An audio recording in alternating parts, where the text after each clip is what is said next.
Astrônomos estimam que o diâmetro do universo observável passa de 90 bilhões de anos-luz. Isso é mais do que 800 bilhões de trilhões de quilômetros de uma ponta do cosmos à outra.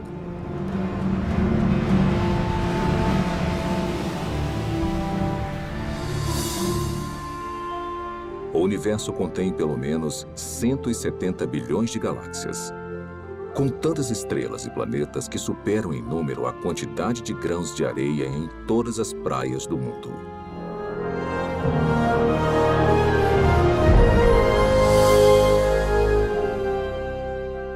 Dentro deste oceano cósmico, uma esfera de água e rochas é lar para mais de 8 milhões de espécies de organismos vivos. Esta realidade inspirou inúmeras especulações, incontáveis teorias e uma pergunta muito intrigante.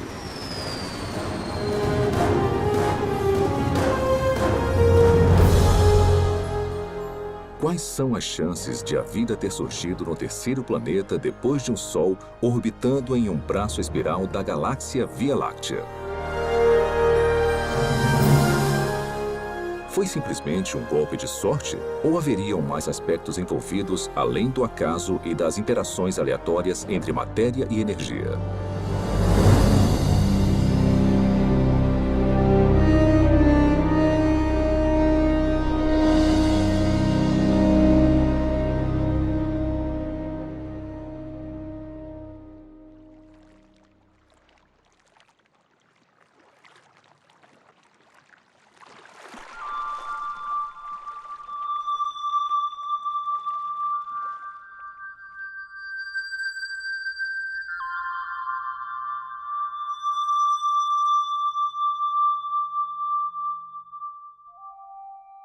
Sendo os habitantes humanos da Terra, é fácil subestimarmos a vida.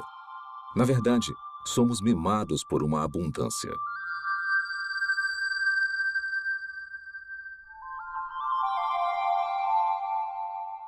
O nosso clima e a nossa geografia suportam uma biosfera que pode ser única no universo. E basicamente não há lugares muito quentes, muito frios ou muito isolados para os organismos vivos prosperarem.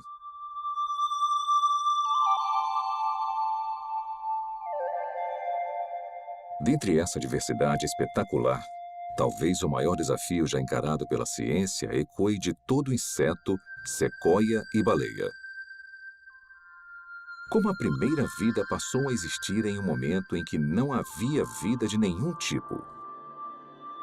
Como surgiu a vida na Terra? Por onde começar? Tem dezenas de teorias. E dá para perceber que tem uma grande diversidade de pontos de vistas, e muitos são mutuamente contraditórios. Para começar a tentar decifrar o mistério, você precisa fazer suposições sobre o que deve ter acontecido num passado distante. Não há provas diretas, porque não tinha ninguém lá para testemunhar o evento. E não tem praticamente nenhum registro fóssil. O que nós nunca observamos, são compostos químicos sem vida, formando uma célula. Então, temos um campo de pesquisa em que a ação importante já aconteceu.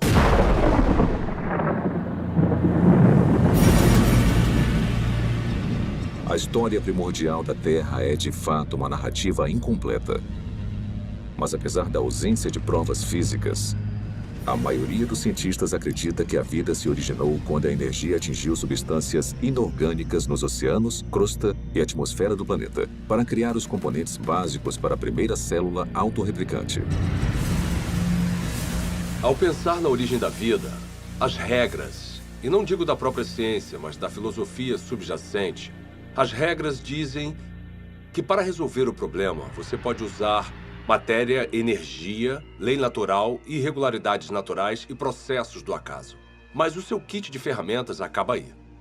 O que você não pode usar, de acordo com as regras, as ditas regras da ciência, é mente ou inteligência.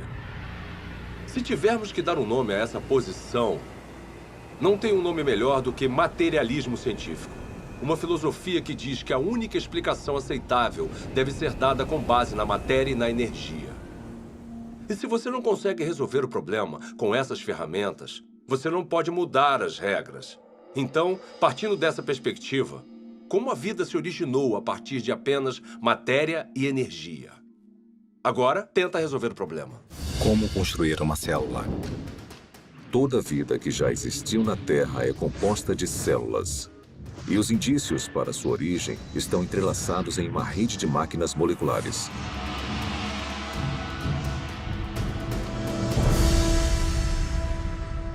Dentro de uma célula eucarótica moderna, mecanismos biológicos complexos fazem o seu trabalho enquanto estão suspensos em líquido. Não há vida nessas máquinas, mas juntas elas permitem crescimento, movimento, metabolismo e reprodução, as funções vitais da vida.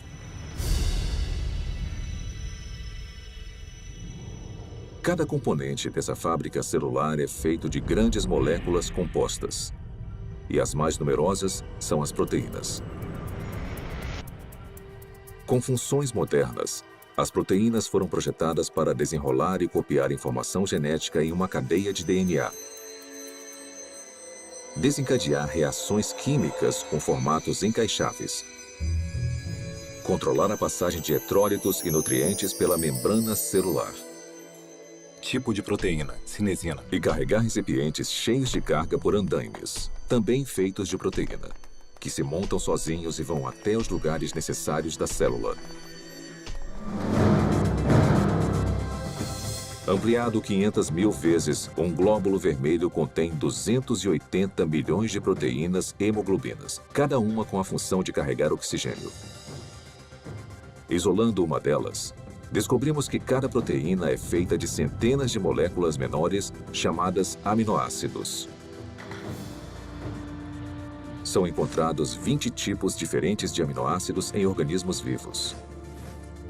A estrutura química distinta de cada molécula permite a formação de mais de 100.000 tipos diferentes de proteínas. A construção começa quando aminoácidos selecionados são organizados em uma cadeia. É um processo que costuma ser comparado à organização de letras do alfabeto em palavras e frases com significado. Se esses componentes tiverem a sequência correta, a cadeia se dobra em uma proteína pronta para cumprir a sua função dentro da célula.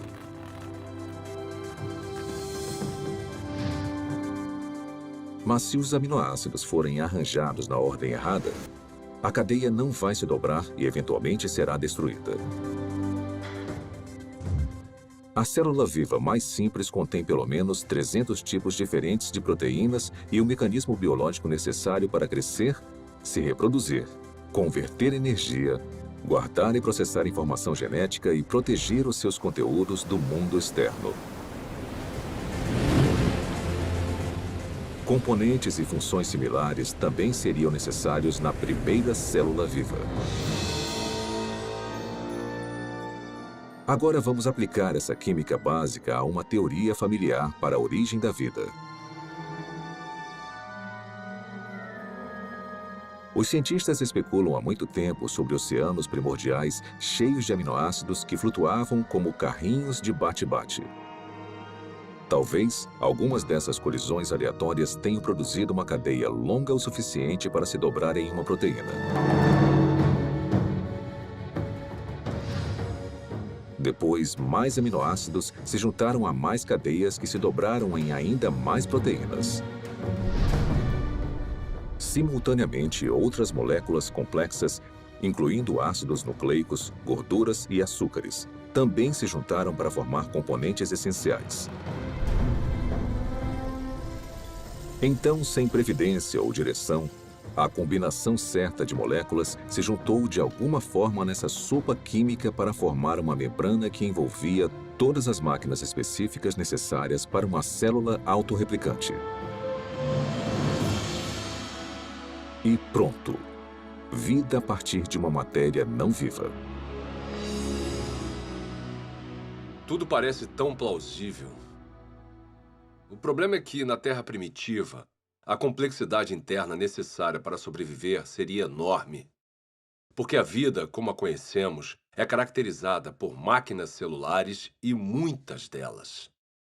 E se você tirar esse hardware essencial, a célula deixa de existir. Porque chega um momento em que ela não consegue se simplificar mais e ainda existir. Uma simplificação maior seria a morte. Costumamos ouvir críticas como: você não pode projetar a biologia celular moderna no passado. Porque o que quer que tenha sido a primeira célula, ela era mais simples do que o que vemos hoje. Tudo bem, eu posso entender isso como uma premissa. Descreva então a primeira célula. Membrana celular. Para ser a célula viva, você precisa de uma barreira, uma membrana que a proteja do resto do ambiente. Essa membrana precisa permitir seletivamente a passagem de nutrientes específicos e matérias-primas necessários para combustível e energia. Você também vai guardar grandes quantidades de informação genética em cadeias de espiral de DNA.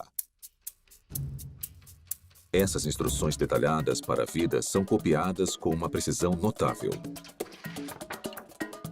Então, em fábricas chamadas ribossomos, essa informação é convertida em cadeias de aminoácidos e proteínas. Replicação celular. Por fim, você vai estar equipado com tudo o que precisa para reproduzir as gerações futuras de células.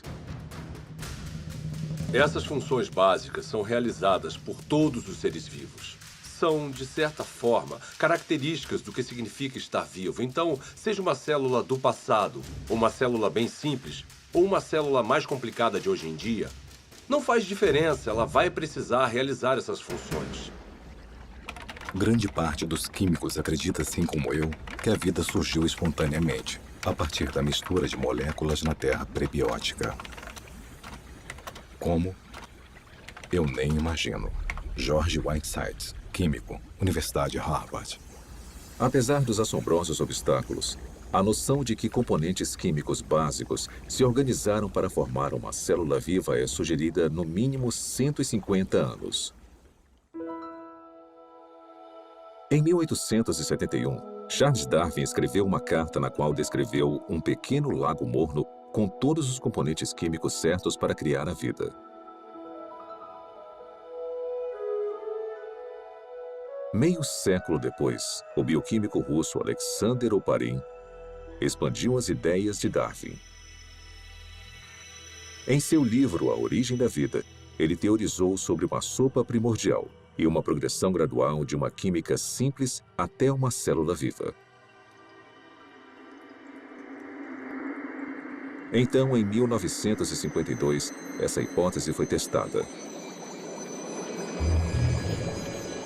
Stanley Miller, um aluno de pós-graduação da Universidade de Chicago, tentou determinar se uma química simples poderia produzir componentes reais de vida. O jovem cientista construiu um equipamento de vidro para simular o ciclo de água antigo e o encheu com uma mistura de gases que supostamente compunham a atmosfera da Terra primitiva. Miller aqueceu os componentes e atingiu os gases com descargas elétricas. Faíscas elétricas para desencadear uma reação. Poucos dias depois, um lodo parecido com piche se formou no vidro. Nele, Miller identificou 4 dos 20 aminoácidos encontrados em proteínas. Pela primeira vez, sob condições supostamente naturais, moléculas cruciais para a vida foram geradas a partir de matéria e energia. Houve muito alvoroço quando o experimento de Miller foi publicado pela primeira vez, porque parecia ser fácil conseguir os componentes dos seres vivos. E se era fácil conseguir os componentes, talvez não fosse tão difícil transformar esses componentes químicos nas primeiras células vivas. Apesar de sua premissa ser inovadora, o experimento de Stanley Miller logo foi considerado muito falho, pois ele não havia usado os gases corretos, negligenciando o nitrogênio, o dióxido de carbono e o oxigênio, que teriam destruído as moléculas necessárias para a vida na Terra primitiva. Mas apesar dos erros, o trabalho de Miller inspirou outras tentativas de recriar as condições pré-bióticas. Hoje, após décadas de investigações, A esperança de se encontrar uma solução de forma simples e clara já não existe mais. Mesmo assim, as pesquisas sobre a origem da vida continuam por todo o mundo. Sua hipótese essencial de que as células vivas surgiram através da química natural agora é conhecida como evolução química. A evolução química vem com muita bagagem. E se você for levá-la a sério como uma explicação para a origem da vida, com certeza você também precisa levar a sério certas propriedades fundamentais da biologia.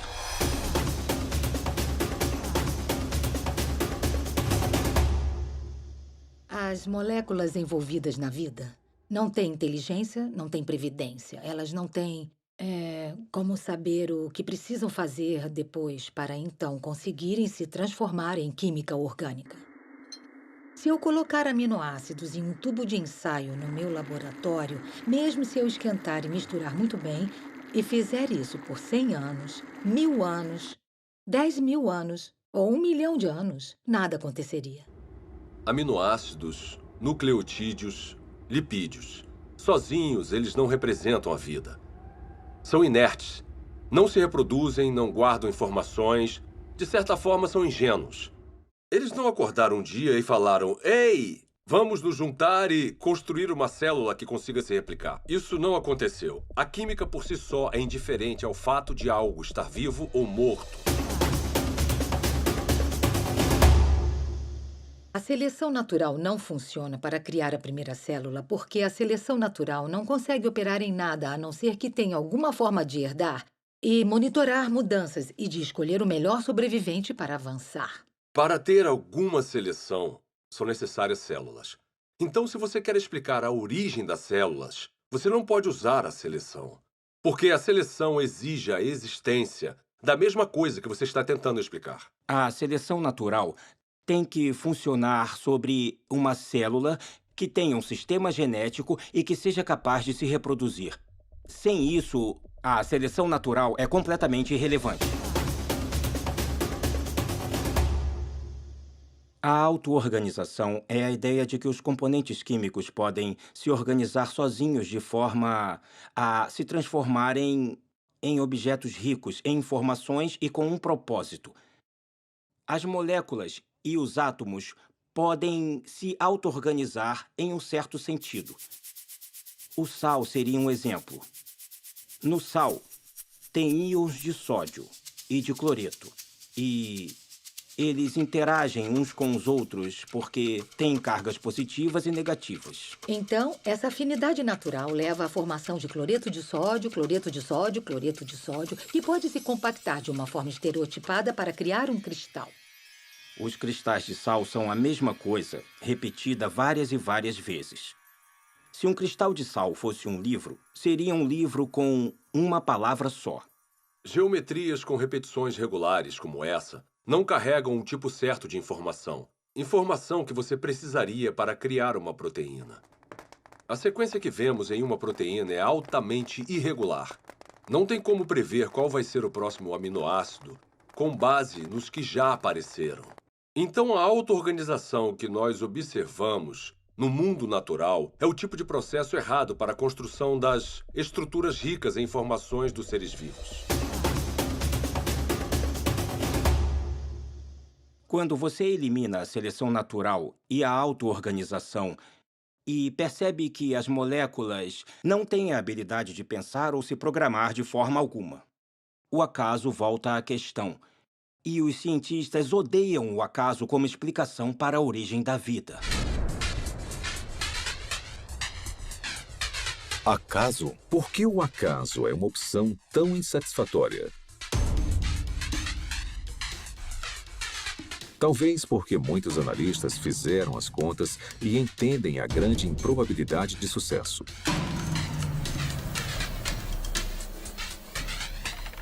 O acaso é definido como o elemento desconhecido e imprevisível em qualquer evento que não tenha um motivo atribuível ou orientação de uma lei natural ou de um agente inteligente. Desde o século XVII, uma ferramenta foi utilizada constantemente para prever o resultado de tais eventos. Se chama probabilidade matemática. De forma bem simplificada, é assim que a teoria funciona. Quando você atira uma moeda e escolhe cara, a probabilidade de você acertar é de 50%, ou uma probabilidade de 1 sobre 2. Se atirar 2 moedas, a probabilidade de tirar cara 2 vezes simultâneas é de 1 sobre 4. 3 moedas e 3 caras em uma única tentativa? 1 sobre 8. Sempre que adicionamos mais uma moeda, a probabilidade de sucesso, nesse caso, tirar só cara na mesma jogada, é reduzida exponencialmente por um múltiplo de 2.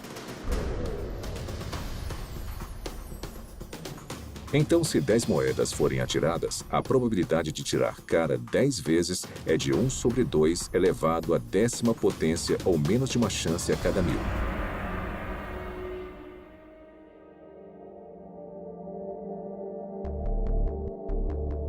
Quando aplicado à origem da vida e à formação aleatória de grandes biomoléculas, a teoria da probabilidade esclarece as limitações do acaso como um agente criativo na Terra primordial. Por exemplo, quais são as chances de uma única proteína se formar exclusivamente através das interações às cegas da química? O nosso alvo é uma molécula menor do que a média, composta de 150 aminoácidos alinhados para garantir uma cadeia dobrada. Os pesquisadores calcularam que, na Terra antiga, a probabilidade de sucesso era de 1 sobre 10 elevado à 164ª potência. Ou seja, uma cadeia de proteína corretamente sequenciada a cada 100 milhões de trilhões de trilhões de trilhões de trilhões de trilhões de trilhões de trilhões de trilhões de trilhões de trilhões de trilhões de trilhões de trilhões de tentativas fracassadas. Mas apesar dessa grande improbabilidade, alguns teóricos argumentam que, com tempo suficiente, qualquer coisa é possível. Está bem? Vamos tentar a validade dessa opinião. Vamos começar estabelecendo um ambiente ideal para a evolução química. Um mundo imaginário que dará ao acaso toda a oportunidade de sucesso. Primeiro, vamos lotar os oceanos de aminoácidos. Ou seja, todos os átomos na Terra, incluindo todo o suprimento de carbono, nitrogênio, oxigênio, hidrogênio e enxofre, estão disponíveis para formar 10 elevado à 41ª potência de conjuntos completos dos 20 tipos de aminoácidos usados na criação de proteínas. Depois vamos alterar as leis da natureza para proteger esses componentes dos raios de luz ultravioleta destruidores e da contaminação química na sopa primordial. Agora vamos deixar a química agir para ver o que acontece.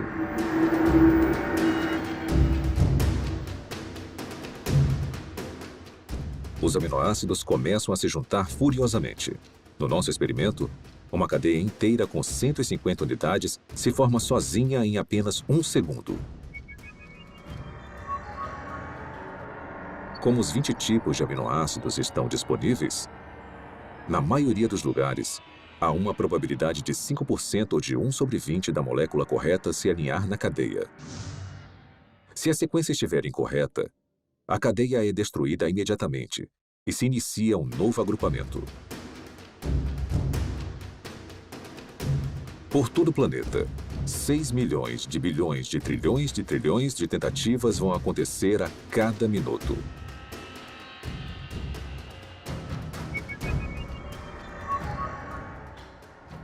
Ou seja, em 4,6 bilhões de anos, a idade mais antiga estimada da Terra, o número de cadeias que não se dobram vai passar de 10 elevado à 58ª potência.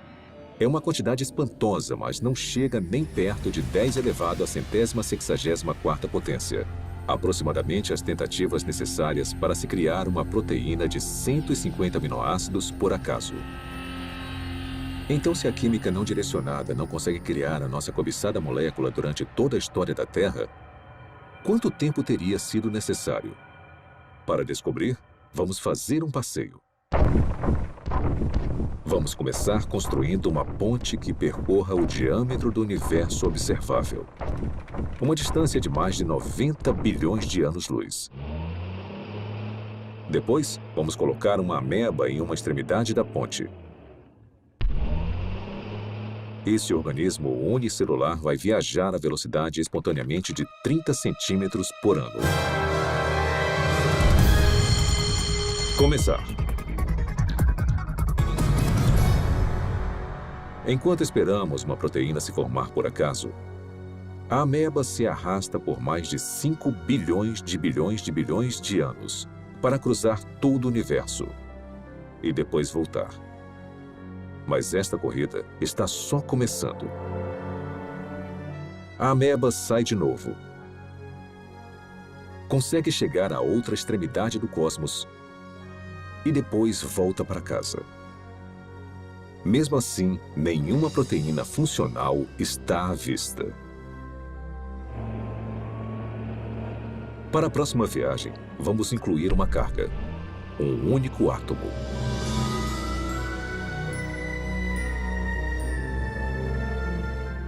Após percorrer lentamente mais de 800 bilhões de trilhões de quilômetros, a ameba deixa a carga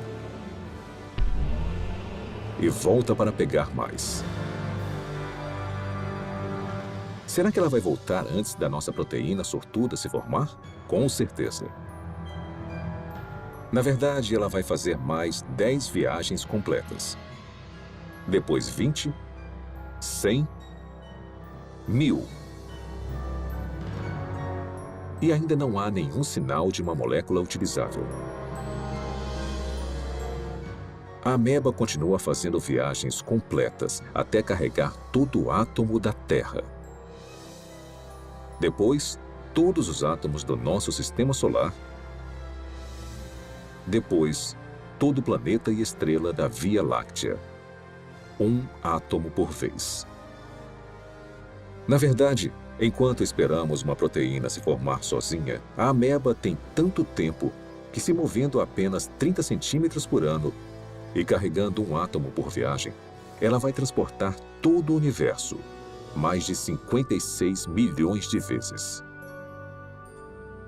É esse o tempo que demoraria para o acaso criar uma proteína funcional. Suponhamos que, contra todas as probabilidades, a evolução química tenha produzido uma única proteína funcional. Haveria vida? Não. Haveria uma proteína. Um arranjo sem vida de aminoácidos. A célula viva mais simples que conhecemos tem mais de 300 proteínas diferentes. Mas as proteínas são só uma parte da história quando pensamos em uma célula de verdade. Lembre-se, são necessários carboidratos, açúcares complexos, ácidos nucleicos, DNA e RNA, lipídios e uma grande variedade de compostos químicos diferentes que vão constituir conjuntamente a vida. Todos esses componentes precisam ser reunidos no mesmo microambiente, no mesmo momento. Cada componente químico precisa, então, ser reunido e organizado na rede de máquinas moleculares que vão controlar todas as facetas da vida. Se nós conseguirmos entender toda a dificuldade de produzir uma máquina molecular usando nada além de átomos e energia, vemos que há um grande problema, porque quando temos uma máquina molecular, não temos um ser vivo. Essas máquinas moleculares precisam de outras máquinas moleculares. E mesmo se a natureza fosse capaz de produzir todas as máquinas moleculares necessárias, não seria o suficiente. Todas elas precisariam estar juntas em um espaço pequeno envolvido por uma membrana que chamamos de célula. Pelo meu conhecimento do que é necessário para se criar uma célula, tudo tem que acontecer na mesma hora. Não pode acontecer uma parte por vez, porque tudo trabalha junto em um loop causal. O mais alto nível de organização transcende as partes. A organização espacial na célula exige que as moléculas estejam no lugar certo na hora certa. O DNA é copiado para o RNA. A polimerase que faz a cópia precisa encontrar o lugar certo no DNA para começar a copiar. O RNA precisa se ligar de alguma forma aos ribossomos, que precisam estar em um lugar específico, e então as proteínas criadas precisam ir a um outro lugar específico. Isto é muita coisa para ser explicada pelo acaso. A probabilidade de eles estarem no mesmo espaço ao mesmo tempo se torna mais do que inimaginável. E a probabilidade deles estarem cercados por uma membrana, assim como uma célula, é basicamente impossível. Tirando o acaso da questão, a busca por uma explicação materialista viável seguiu em várias direções. As teorias incluem superfícies de argila com rachaduras, para onde as moléculas orgânicas poderiam ser atraídas e alinhadas em cadeias de ácidos nucleicos e aminoácidos. Fontes hidrotermais no fundo do mar, que expeliam componentes químicos de caldeirões subaquáticos aquecidos a centenas de graus. E oceanos primordiais cheios de RNA. Uma molécula versátil, capaz de armazenar e replicar informação genética, teoricamente sem a ajuda do DNA ou de proteínas. Propostas como essas causaram um interesse considerável. Mesmo assim, todas encaram o mesmo obstáculo que derrubou o acaso: a transformação de componentes sem vida nas biomoléculas complexas da vida. Esse problema fica evidente na hipótese do mundo de RNA. O mundo de RNA é a ideia de que é possível juntar nucleotídeos suficientes para criar uma cadeia longo o suficiente para se autocopiar e, depois de se copiar, fazer a mesma coisa novamente. Os pesquisadores da origem da vida supõem que a primeira vida era composta de nada além de RNA e podia, de alguma forma, criar um mundo mais complexo, onde há proteína e DNA. Ninguém sabe como isso aconteceria. Desde a apresentação do mundo de RNA, a aceitação da teoria aumentou, apesar das várias limitações, inclusive a durabilidade da molécula. Se você apenas olhar para uma molécula de RNA, ela parece se desintegrar. Trabalhar com RNA é extremamente difícil, porque ele é muito delicado. Ele foi criado para ser um depósito temporário de informação. E, em consequência da sua delicadeza, é muito improvável que ele seja útil como algum tipo de ponto de partida para a existência da vida. Então, o RNA não pode preceder a primeira célula porque precisa estar dentro de um ambiente celular para ficar estável, para ser copiado e para ser útil. Hoje em dia, moléculas de RNA são criadas em condições de laboratório. Para muitos bioquímicos, essas cadeias sintéticas de ácidos nucleicos são pelo menos uma confirmação parcial de que a evolução química criou a vida na Terra primordial. Para criar RNA no laboratório, você precisa limpar as superfícies, limpar as pipetas, usar luvas especiais e deixá-lo coberto. E depois torcer para não haver contaminação, porque se houver, o RNA já era. Depois, você precisa resolver o problema do sequenciamento. Então, você precisa de cientistas trabalhando duro para sequenciar o RNA, tentar combinações diferentes e encontrar uma que possa se copiar. Depois, você precisa ter uma cadeia complicada de RNA, que consiga funcionar como a herança e como a enzima no sistema. E as maiores mentes do mundo estão trabalhando nisso, mas ainda não conseguiram resolver o problema. Refletindo sobre a origem da vida e as implicações do RNA sintético, o químico Robert Shapiro observou: a falha nesse tipo de pesquisa não é a química. A falha é a lógica de que o controle experimental de um laboratório moderno estaria disponível na Terra primordial. Na verdade, as chances contra o RNA se formar sozinho são astronômicas.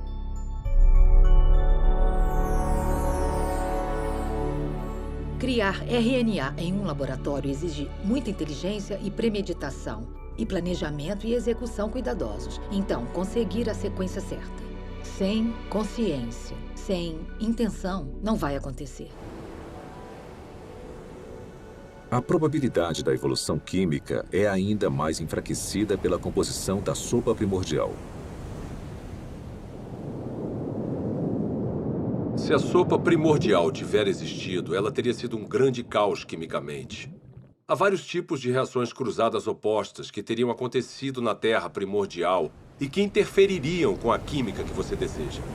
Ou seja, moléculas que não são utilizadas pelos seres vivos e que são prejudiciais aos seres vivos. As condições na Terra primordial eram hostis à vida, eram hostis à formação dos tipos de ligações necessárias para criar moléculas biológicas. E foi aí que surgiu um grande problema. Porque a água quebra as ligações que prendem as proteínas. A água quebra as ligações que prendem os ácidos nucleicos, como o DNA. A água quebra as ligações que prendem polissacarídeos, como o amido e celulose. Então, a origem da vida não pode ter acontecido na água.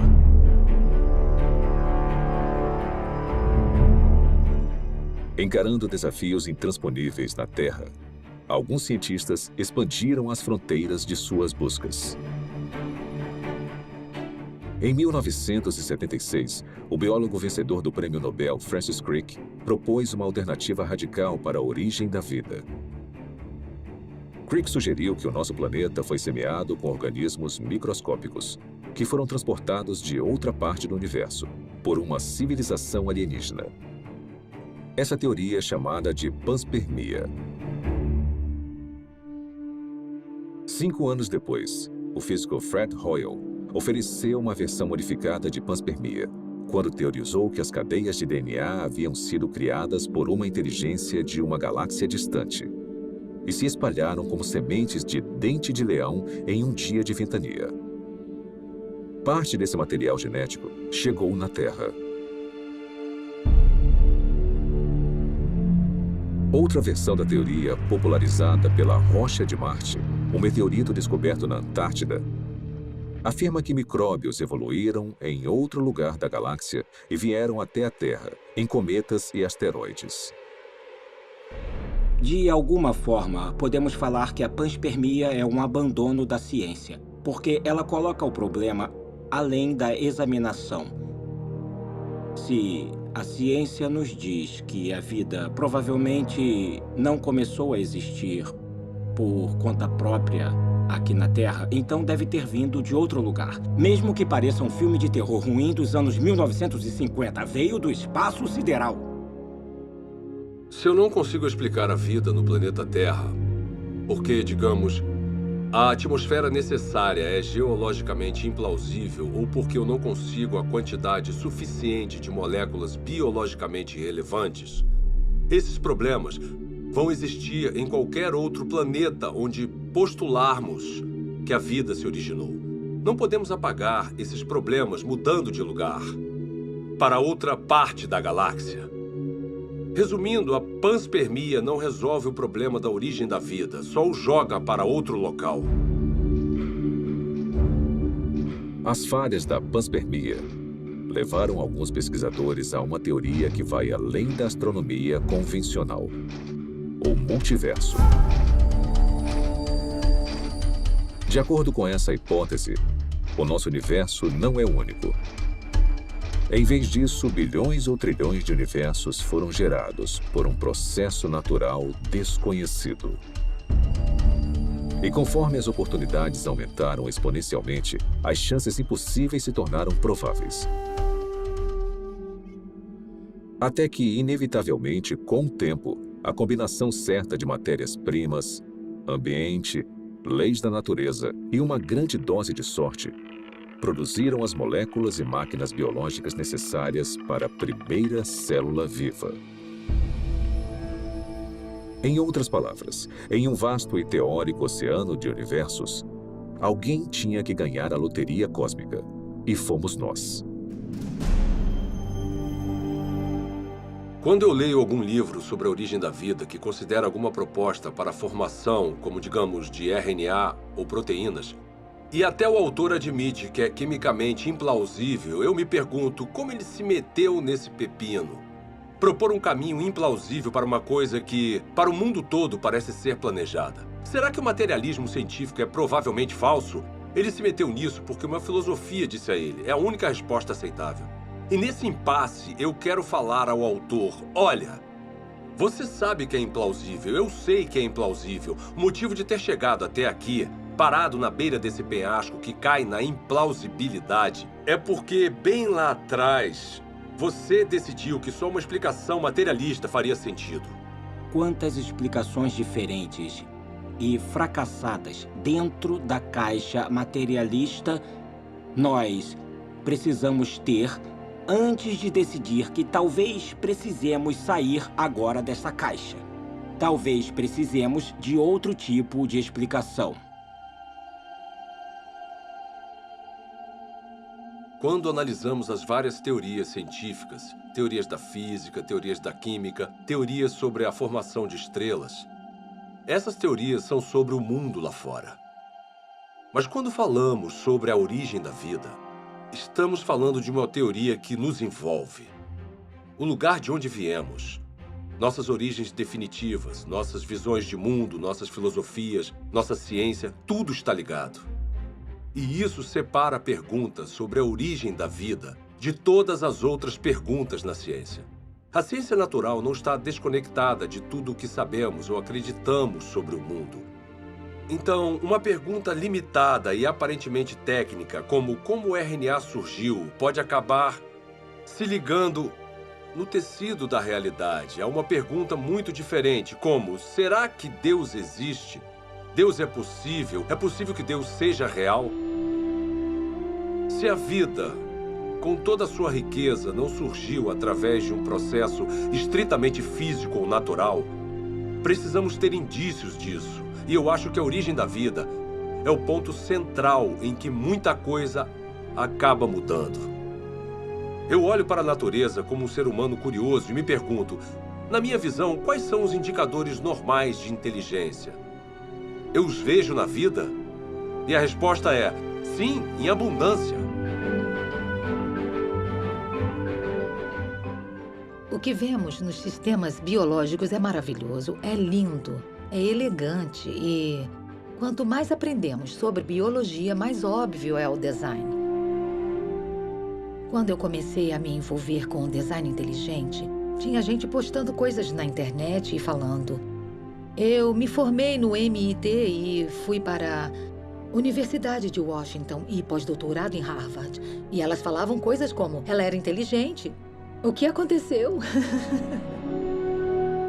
Na verdade, o materialismo coloca vendas nos olhos da ciência e nós deixamos passar o que é mais significativo no mundo. Então, esse é um ótimo momento para ser uma cientista, porque nós temos a oportunidade de ver as coisas com novos olhos. A inteligência é extremamente útil como uma forma de explicar a origem da vida que realmente faça sentido com o que observamos na natureza.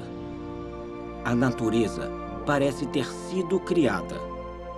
A vida pode ter sido criada. O design, a inteligência explicam as coisas como toda a informação que vemos dentro de uma célula. Não tem nada de mágico nos seres vivos. Eu sou um cientista, eu não acredito em mágica. Eu acredito em mecanismos e causas que são suficientes para atingir o fenômeno que eu observo. A inteligência é suficiente. A inteligência é necessária. Portanto, a inteligência é a conclusão na qual eu chego.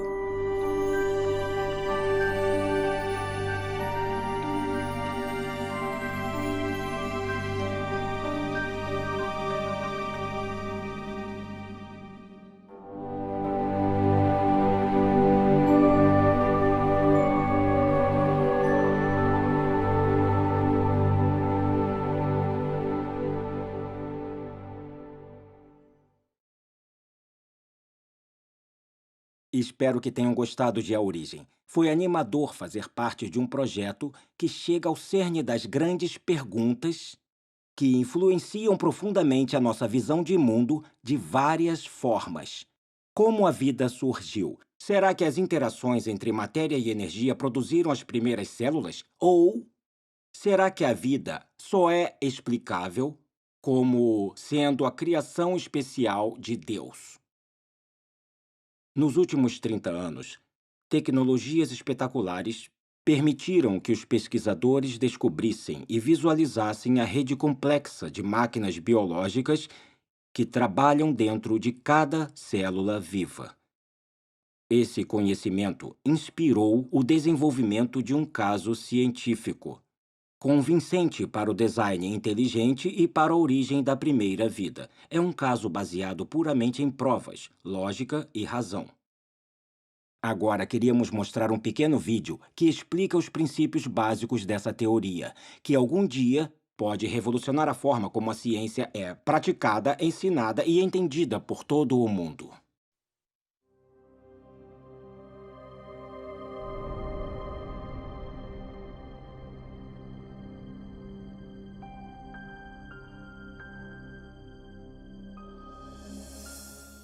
Quando eu vejo máquinas moleculares ou o processo incrivelmente complexo pelo qual as células se dividem, eu quero perguntar, é possível que essas coisas tivessem uma inteligência por trás, que tivesse um plano ou propósito para essa estrutura? A ciência precisa ser uma busca pela verdade sobre o mundo. Não devíamos pré-julgar o que pode ser verdade. Não devíamos dizer, eu não gosto dessa explicação, então vou deixar de lado. Em vez disso, quando encontramos um mistério na natureza, precisamos pensar em toda a causa possível que possa explicar esse mistério. Um dos problemas que eu tenho com a teoria evolucionista é que ela descarta forçadamente um tipo de causa antes mesmo que as evidências mostrem alguma coisa. E a causa descartada é a inteligência. Desde o final do século XIX, desde a época de Darwin, na verdade parcialmente devido ao que Darwin escreveu em A Origem das Espécies, os cientistas passaram a aceitar uma convenção, uma definição de ciência que excluía a possibilidade do design como uma explicação científica. E essa convenção tem um nome, se chama naturalismo metodológico. Isso significa que para ser científico, você precisa se limitar às explicações que envolvem apenas causas naturais. Você não pode definir a inteligência como uma causa. Mesmo assim, curiosamente, nós sempre tiramos conclusões relacionadas à inteligência. É parte do nosso raciocínio comum reconhecer os efeitos da inteligência. Considerem, por exemplo, essas mensagens hieroglíficas entalhadas nas ruínas de monumentos egípcios. Ninguém atribuiria os formatos e arranjos desses símbolos a causas naturais, como tempestades de areia ou erosão. Em vez disso, as reconhecemos como o trabalho de escribas antigos, agentes humanos com inteligência. O mesmo raciocínio nos leva a concluir que as misteriosas estátuas de pedra na costa da Ilha de Páscoa não foram formadas pelas ações do vento e da água por grandes períodos de tempo. Também não supomos que as plantas podem ter esses formatos familiares sem algum tipo de interferência inteligente. É claro que fazemos essas inferências o tempo todo. E nós sabemos que estão certas, mas a pergunta é com que fundamento fazemos essas inferências? Quais são as características que nos permitem reconhecer a inteligência? Recentemente, em um livro sobre a inferência do design, o matemático William Dembski fez um grande avanço na compreensão do raciocínio do design. Dembski identificou as características específicas dos artefatos que nos fazem reconhecer uma atividade inteligente prévia. Eu cheguei a essa conclusão analisando a forma como nós pensamos sobre o design. Quais são os passos lógicos que nós percorremos para chegar à conclusão de design? Então, o que eu tento fazer é estabelecer critérios confiáveis, empíricos e cientificamente rigorosos para decidir se alguma coisa foi de fato projetada. Eu analisei a lógica por trás e o que eu descobri foi que são necessários improbabilidades, especificação e o tipo certo de padrão, padrões objetivos. De acordo com Dembski, seres humanos detectam corretamente a atividade da inteligência quando observam um objeto ou evento altamente improvável, que também tem um padrão reconhecível. Um padrão desses é encontrado em Black Hills, na Dakota do Sul. Se você viajar ao oeste, vai ver vários formatos diferentes nas montanhas. A maioria não significa nada, são apenas rochas espalhadas em vários padrões. Mas o que você não vê são os rostos de Lincoln, Jefferson, Ted Roosevelt e George Washington nas montanhas. O único lugar onde você vê isso é na Dakota do Sul. E isso está lá porque um escultor excêntrico decidiu que queria honrar esses presidentes e passar grande parte da vida esculpindo os rostos deles em uma montanha. Esse padrão é improvável. Uma encosta aleatória também é improvável, mas uma encosta aleatória não especifica nada. Mas nós sabemos que tinham 4 caras que foram presidentes dos Estados Unidos com um padrão específico nos rostos. E esses padrões na encosta da Dakota do Sul combinam com esses rostos familiares. Se eu olhar e ver os rostos, eu vou reconhecer imediatamente que são os rostos dos 4 presidentes, que são conhecidos a partir das cédulas, de imagens na Galeria Nacional ou de pinturas em livros. Então eu percebo que ao ver o Monte Rushmore, que não é apenas uma configuração de rochas altamente improvável, mas uma que combina com certos padrões independentes que indicam seguramente que tem inteligência envolvida ali. Temos então uma pequena probabilidade, especificação e design.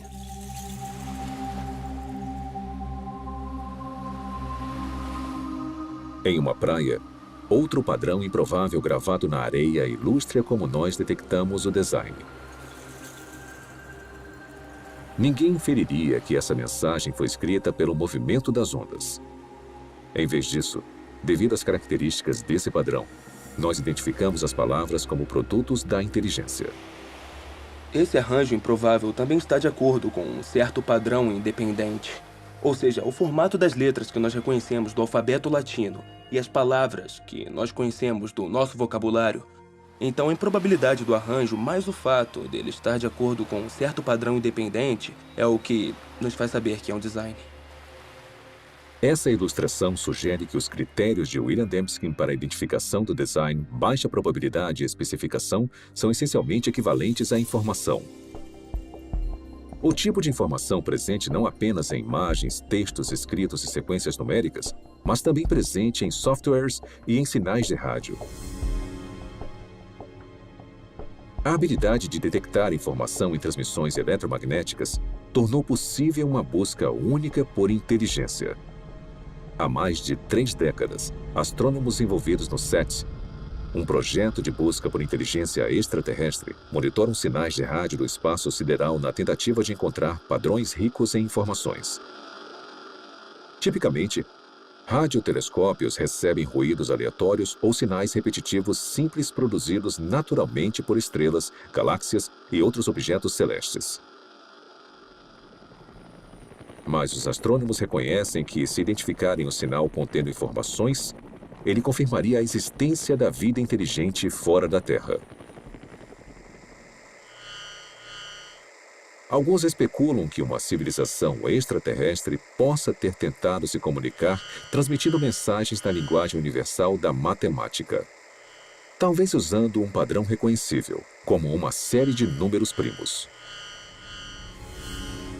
Isso não acontece por acaso. São necessários complexidade ou improbabilidade, vários números primos e também ter um padrão. E tem que ser o tipo de padrão certo, não um padrão que você está impondo. É um padrão que existe objetivamente. Até hoje, a pesquisa do SETI falhou em detectar qualquer padrão ou informação que indicaria que há inteligência em uma galáxia distante. Mas em outro universo, mais próximo de nós, cientistas descobriram uma gama de informações dentro do núcleo da célula viva. O DNA tem uma estrutura ideal para carregar informação. Nos A's, C's, T's e G's, as bases da dupla hélice do DNA, há o potencial para armazenar uma grande quantidade de informação.